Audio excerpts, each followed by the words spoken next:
1989. And this was home. This is where I lived all my life, most of my adult life. And I was only working on a book. And I thought maybe 6 months in Bangalore, and when I come back, and I still, Bengaluru is hard on tongue, yes still. So I thought I'm going to go there for 6 months, do the reporting, research, and come back, write the story, and Delhi is home. Within 1 month, within 1 year, I had sold off my Delhi home. I had bought a place in Bangalore. The project that I began to work, which was just a book project, expanded into something bigger, more ambitious, and very exciting, which is Unboxing BLR Foundation. And I think the journey that I had, which is a city of new beginning, the moniker, right? I mean, it also played out in my personal life as well. That, you know, I moved to a different from all these. I was born in Bangalore. So being somebody who was born in Bangalore, then went abroad, like a lot of other computer science engineers, studied abroad and came back. But fortunately, I came back very early. I came back just when the first startup that we had to the left of me had started to become a fledgling public company. And so I've seen Bangalore from the very early startup days. And this city has reinvented itself again and again, and that to me was something that people outside the city never understood, that it's okay to create one Infosys, but can the city then reinvent itself? You have a Kiran who then created the biotech revolution in the city, then again we reinvent the city, bring in all the global multinationals for it to become the back-end R&D capital of the world. And then again we reinvent the city to become the startup capital of the world. So just these 4 waves of transformation was something that people externally just... Time ago, lived in Bangalore all my life, and I think I'm going to live there till the end. I'm a Bengalurian. I love my city for many reasons. I've seen it grow. Bangalore has 1.2 crore people. It has a very deep middle class where maybe 45 lakhs, 50 lakhs work and are regularly employed. It's the richest city in India. Karnataka's GDP 23-24 could be $310 billion. Bangalore could be 150, 160, 170 billion dollars. We believe it is 55-60% of Karnataka's GDP, and the per capita income in Bangalore is the highest among any cities in India. Now, out of 1.2 crore people, 23 lakh people work in technology. It is the largest collection of human capital in technology compared to any city in the world, and more people work in technology in Bangalore than Silicon Valley. More people work in technology than the United States maybe 2 years from now.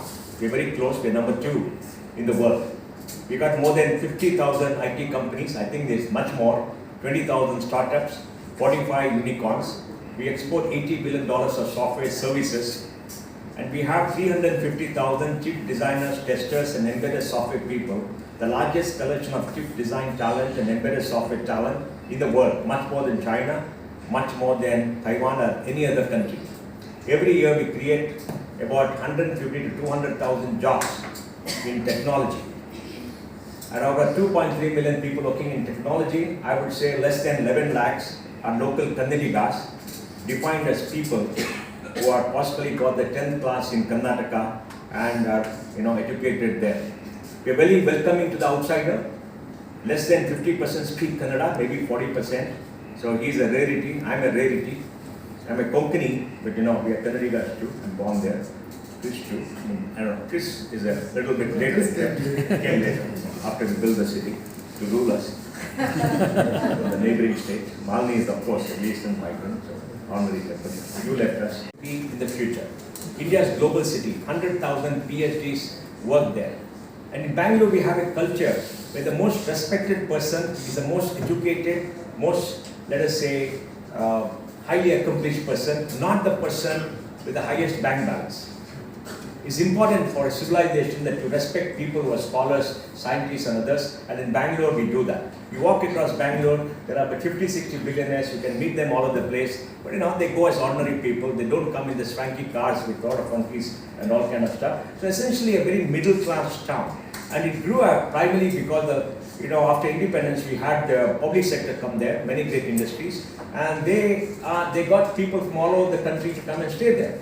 Now their children grew up and we started engineering colleges there in the private sector, many of them run by politicians, and they became graduates, and that led to the IT industry. It started off in the late 70s and maybe early 80s when Infosys came there and grew. But more importantly, you would have heard from all the people. It's about hope and it's about future. It's about what we can be. Clearly, Bangalore is all about what we can be. I am a immigrant into Bangalore, but I've been now associated with Bangalore for about 40 years. So I can claim that most of, if there's one place where I've stayed most of my life, it's in Bangalore. And I'm completely invested into Bangalore and passionate about Bangalore. Infosys could not have grown to what it is today other than in Bangalore. Because the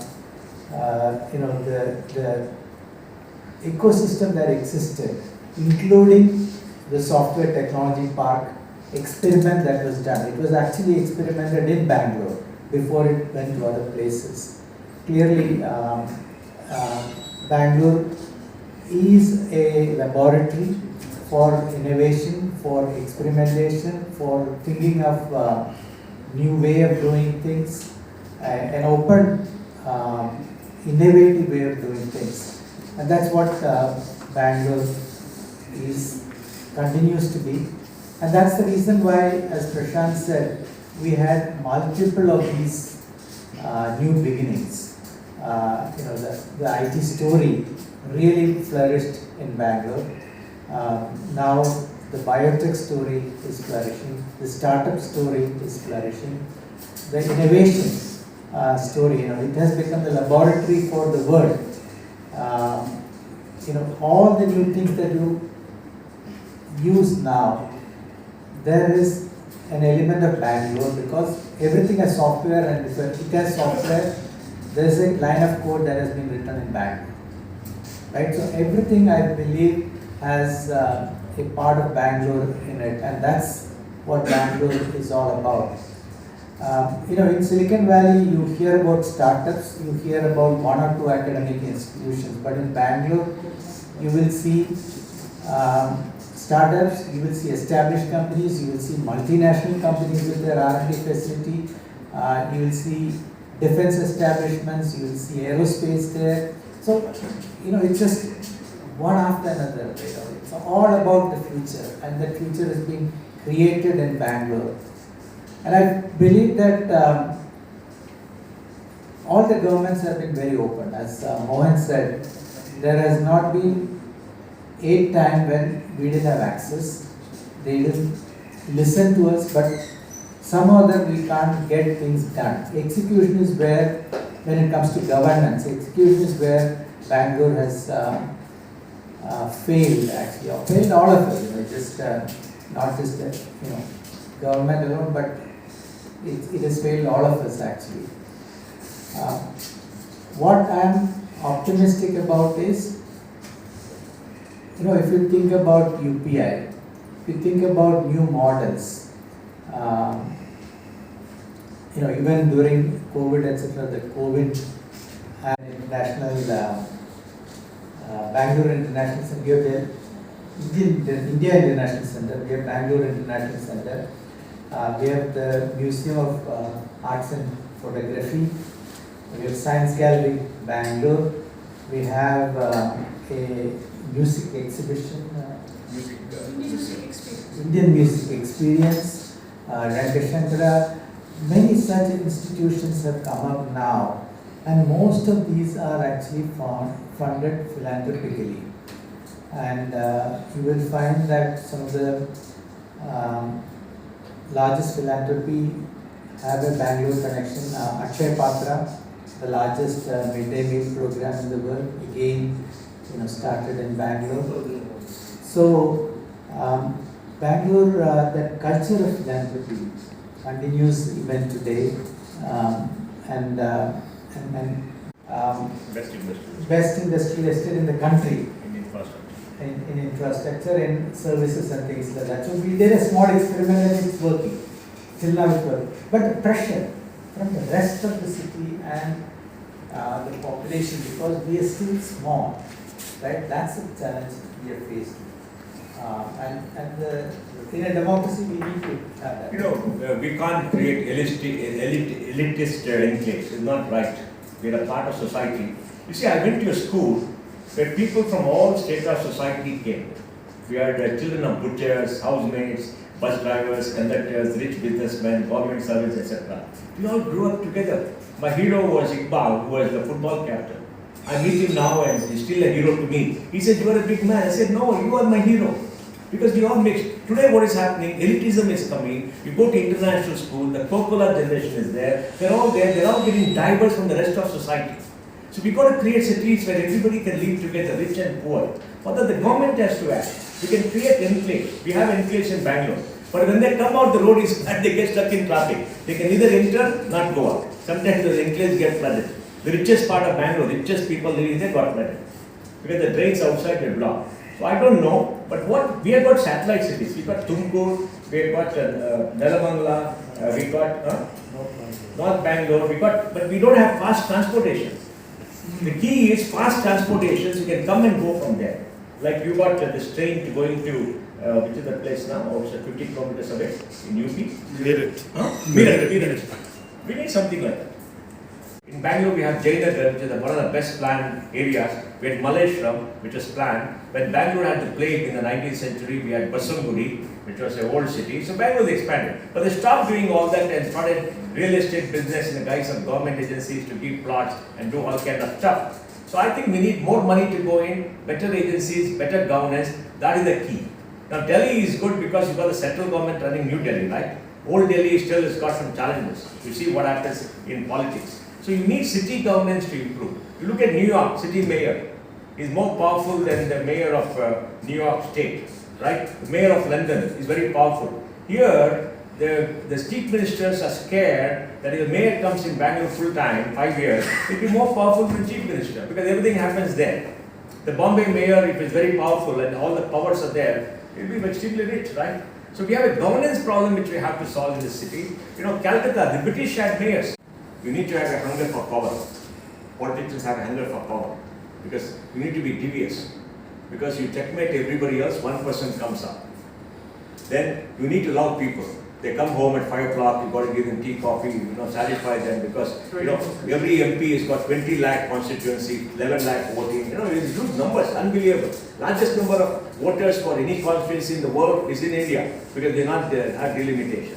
Then you need good perseverance. Yes, we got perseverance. You need good communication skills. So we don't have the characteristics to be politicians and we'll be lost. Nandan, nearly won, but it didn't work. So don't think that we tech people who have done successful business can be successful politicians. We cannot. We have to support politicians. We have to work with them. They know how to deal with people. It's a very unique skill. We must be respectful of them. We must contribute to their election funding. Give clean money to them so good people can come up. That's the way it has to go. He has worked for government, he's been advisor. I worked on committees, he's chairing committees. We work with all kind of political parties. It works. And they've done good jobs.